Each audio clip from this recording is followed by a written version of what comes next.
Jadi orang yang masuk agama Islam itu adalah orang yang selamat. Islam, kenapa maka dikatakan dengan Islam? Islam itu orang yang selamat, orang yang mengerjakan sholat artinya orang selamat. Di dalam Islam juga itu ada Islam, Isya, sholat Isya, melaksanakan sholat Isya, sudah melaksanakan sholat Isya, selesai selamat ya. Subuh ya. Kemudian zuhur, luhur, asar dan maghrib, itulah orang yang melaksanakan sholat 5 waktu itu adalah dinamakan dengan orang Islam. Itu yang pertama. Yang kedua, Pak, Bapak tadi sudah mengucapkan kalimat syahadat, asyhadu alla ilaha illallah. Ya, pengucapan kalimat itu adalah penyaksian diri Bapak. Pengucapan Bapak yakin dengan adanya Allah Subhanahu wa taala. Aku bersaksi, katanya di situ. Asyhadu, saya bersaksi. Asyhadu alla ilaha illallah, tiada Tuhan selain Allah. Wa asyhadu, dan saya bersaksi Muhammad Rasulullah. Nabi Muhammad itu adalah Rasul Allah. Nabi Muhammad itu adalah utusan Allah.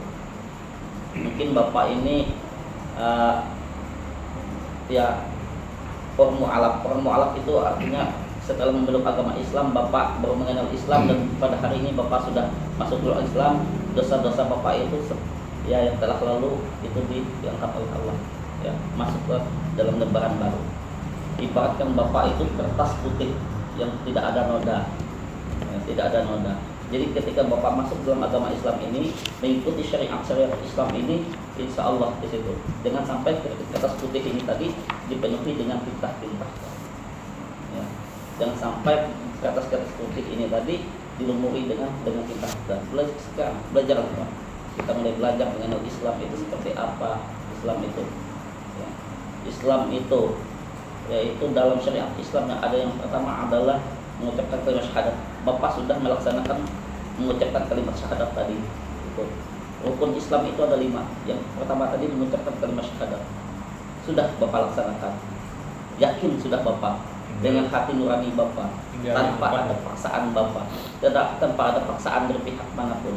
Bapak sudah meyakinkan bahwa Bapak sudah pindah agama dan yakin dengan adanya Tuhan yang sekarang, dengan keyakinan yang sekarang.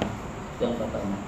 Kemudian nanti itu memasuki rukun Islam yang kedua. Apa itu? Aqimus shalah, menjalankan sholat. Karena perbedaan agama Bapak dengan yang dulu dengan yang sekarang, itu yang membedakannya adalah sholat.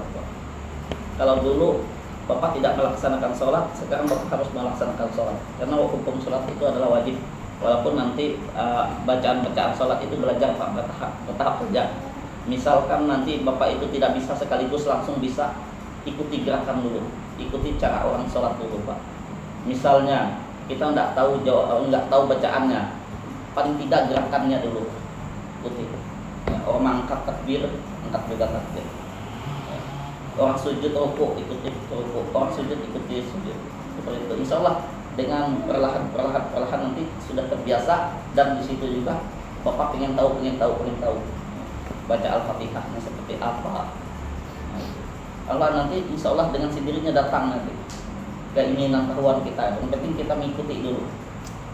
Nah, yang ketiga apa? Rukun Islam itu. Yang ketiga adalah puasa. Nah, setelah kita melaksanakan sholat, kita belajar untuk berpuasa lagi. Seperti kemarin melaksanakan puasa ini adalah puasa Ramadan yang wajibnya.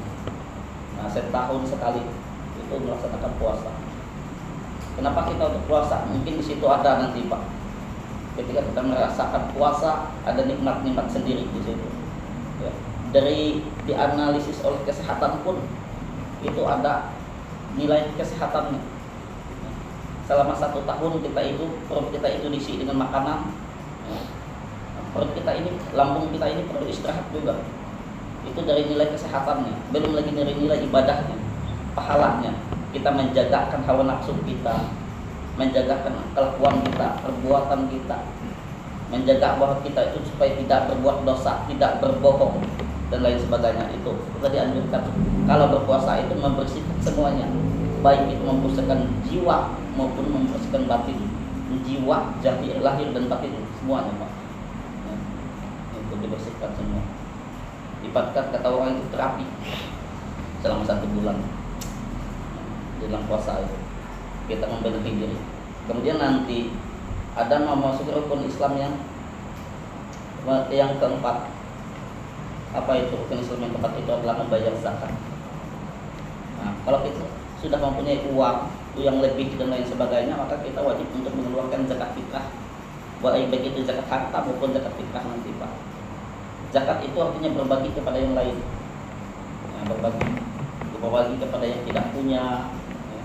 Karena mereka yang tidak punya ini juga ada haknya juga di situ. Ya. Apalagi di tempat sampean bekerja, misalkan ada orang kekurangan, kita punya kelebihan, ini bagi.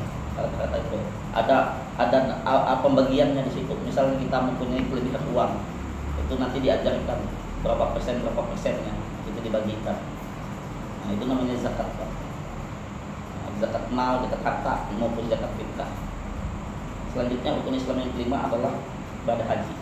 Nanti kalau kita sudah mapan atau sudah ada kemauan, maka hukumnya wajib untuk menunaikan ibadah haji ini, menjalankan.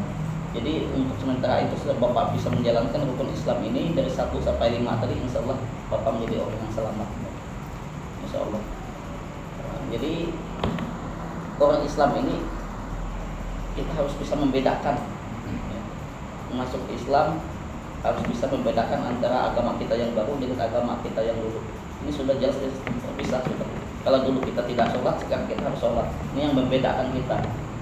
Nah, kemudian lagi, ketika kita itu sudah masuk ke dalam agama Islam, ya, masuk setelah kita ke dalam agama Islam, jadi jangan mentang-mentang kita sudah agama yang baru, kita menganut agama yang baru, kita meninggalkan orang tua kita, meninggalkan adik sanak kita yang masih beragama lain. Jangan sampai hubungan silaturahmi tetap jalan. Jangan sampai dibedakan. Oh, jika karena kamu ini agama ini, kamu ini agama ini, aku agama ini, maka kita sudah putus hubungan. Tidak apa, silaturahmi tetap jalan. Bagaimanapun mereka adalah masih keluarga kita, masih ada hubungan darah kita.